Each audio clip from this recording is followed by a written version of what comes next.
सुंदर रूप चौदस की जो पूजन का विधान है, आपको धनतेरस की पूजन का जो विधान बताया था, धनतेरस की पूजन का जैसा विधान था, पहुंचकर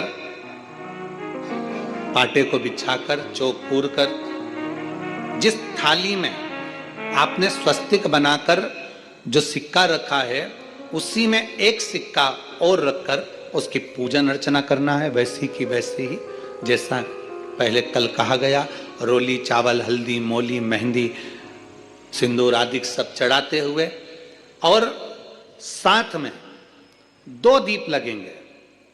रूप चौदस के दिन 2 दीप है। एक दीप है घी का, लंबी बत्ती का, जो लक्ष्मी जी के सीधे हाथ पर आएगा। दूसरा दीप है घी का दीप भी आटे का आएगा और तेल का दीप भी आटे का आएगा। जो तेल का दीप लगेगा वो थोड़ा सा दिया बड़ा लेना, उसमें 4 लंबी लंबी बत्तियां रखना, सरसों का तेल या मीठा तेल या तिल्ली का तेल जो भी मिल जाए उसके अंदर डाल लेना। 4 बत्ती ये लक्ष्मी जी के लेफ्ट हैंड की ओर आएगी। उसी आटे का तेल का जो दिया रहेगा उसके अंदर या तो पीली सरसों या काली सरसों, जो राई होती है, सरसों होती है, उसके थोड़े से दाने उसमें डाल दिए जाते हैं। लक्ष्मी जी का पूरा पूजन बड़े भाव से करिए, जल का छींटा दीजिए, रोली, चावल, मोली, हल्दी जो भी है आपके पास समर्पित करने के लिए पूजन की थाली में, वो समर्पित करिए। मीठे का भोग लगाइए और भोग लगाने के बाद में बड़े प्रेम से 5 कमलगट्टे, 5 हल्दी की गठान, 5 अमर बेल के टुकड़े। अमर बेल होती है एक लंबी सी बेल, पेड़ों पर चलती है, पीले कलर की, जो कि पूरे पेड़ पर छाई रहती है। उसको कहीं पर भी डाल दिया जाए वो बढ़ती चली जाती है। वो हमारे वंश की वृद्धि के, लक्ष्मी की वृद्धि के लिए श्रेष्ठतम मानी जाती है।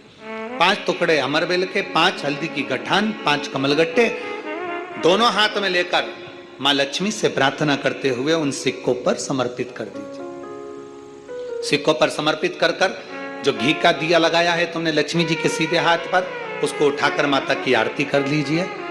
जो तेल का दिया है, घी का दिया वापिस रखकर आरती के बाद में जो तेल का दिया है 4 बत्ती वाला जो तुम जला कर रखी हो, उसको पूरे घर में घुमाकर रूप चतुर्दशी के दिन, रूप चौदस के दिन, नरक चौदस के दिन पूरे घर में घुमाकर, सारे घर के दरवाजे खोलकर बड़े प्रेम से घुमाकर मुख्य द्वार के बीच में, जो घर से बाहर निकलने वाला द्वार है, उसके ठीक बीचों बीच वो दिया 4 बत्ती का रख देना चाहिए।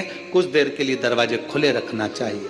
पूरे घर में माता लक्ष्मी का स्मरण करते हुए श्री शिवाय नमस्तुभ्यम बोलते हुए दिया रखकर जब वापिस आए, माता लक्ष्मी को झोली पसार कर प्रणाम कर कर कहें, माँ हमारे घर में निवास करो, आपका भंडार सदा भरा रहे, खाली ना हो। हे माँ, जैसे हम दामोदर मास की कथा का रसपान कर रहे हैं, कार्तिक मास की कथा को श्रवण कर रहे हैं, जैसे हमने कार्तिक के महत्व को जाना है और उस महत्व को जाना कि लक्ष्मी भगवान शिव की आज्ञा से जाती हैं, नारायण की आज्ञा से जाती हैं, उसी तरह आप हमारे घर में शिव और नारायण की आज्ञा से विराजमान होइए।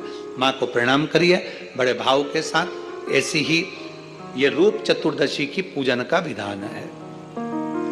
ये रूप चतुर्दशी की पूजन का विधान, जो थाली अपने धनतेरस के दिन रखी है उस थाली को आप रात्रि को हटा सकते हो, दूसरे दिन फिर वही थाली रखा जाती है। तीसरे दिन दीपावली का जो पर्व होगा, कल की कथा में आपको 2 बजे से 5 बजे तक जो कथा होगी कल की, आज की कथा तो 9 बजे से 10 बजे तक है, पर कल की कथा 2 बजे से 5 बजे तक होगी। 2 से 5 इसलिए रखी है क्योंकि उसमें 3 दिन की पूजन का विधान बताना है, एक दीपावली का, फिर पड़वा का, फिर दूज का। तो बड़े प्रेम से उस कथा को, कल की कथा को अपन 2 बजे से 5 बजे तक श्रवण करेंगे।